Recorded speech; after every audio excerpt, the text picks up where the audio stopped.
It seemed like a typical November day for most, but for her, it was a day she had been dreading for months. It was a day that would signify that the final nail had been put in the coffin of her failed relationship,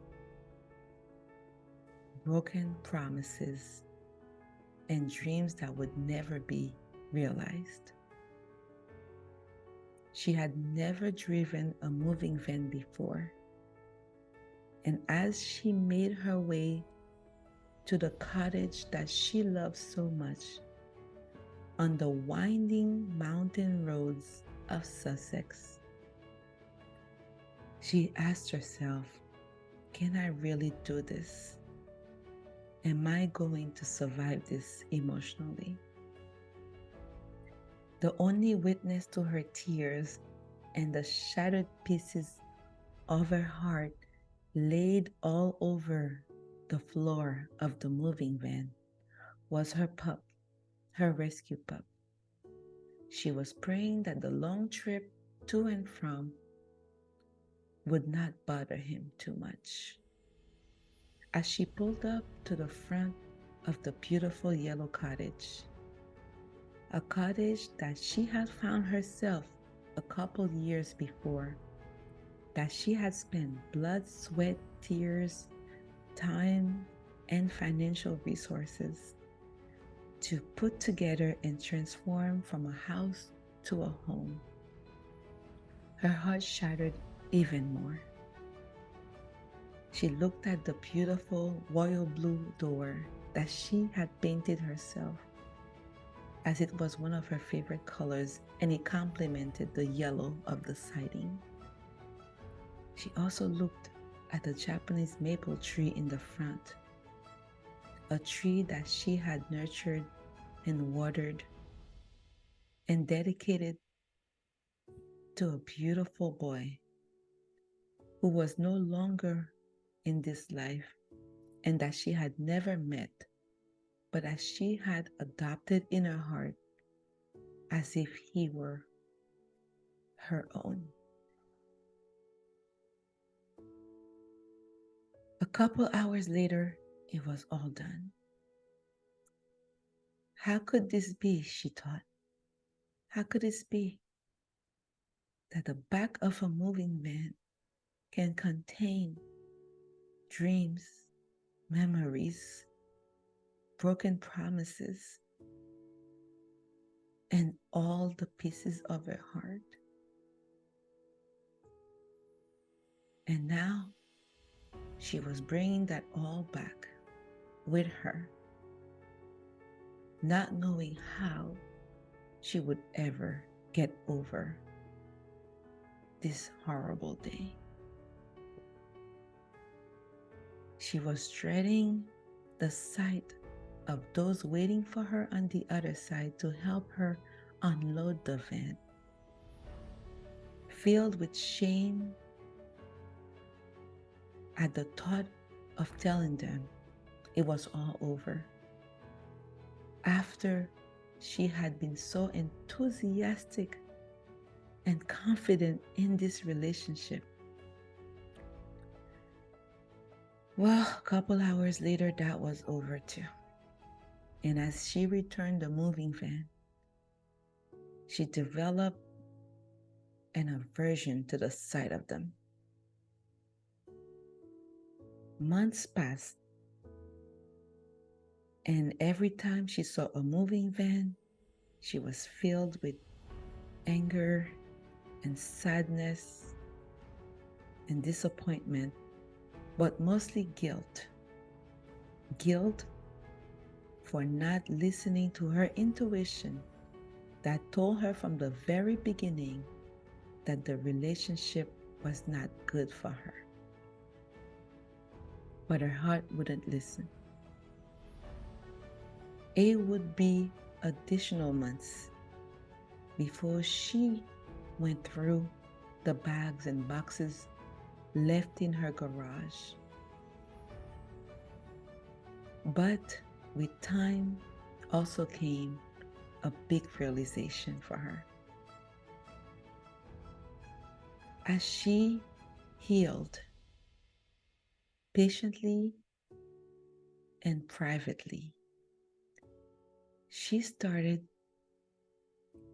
falling in love with herself. She had been so wrapped up in loving another that she had forgotten herself. She had forgotten her values and her worth. She had settled for something less, much less than what she deserved.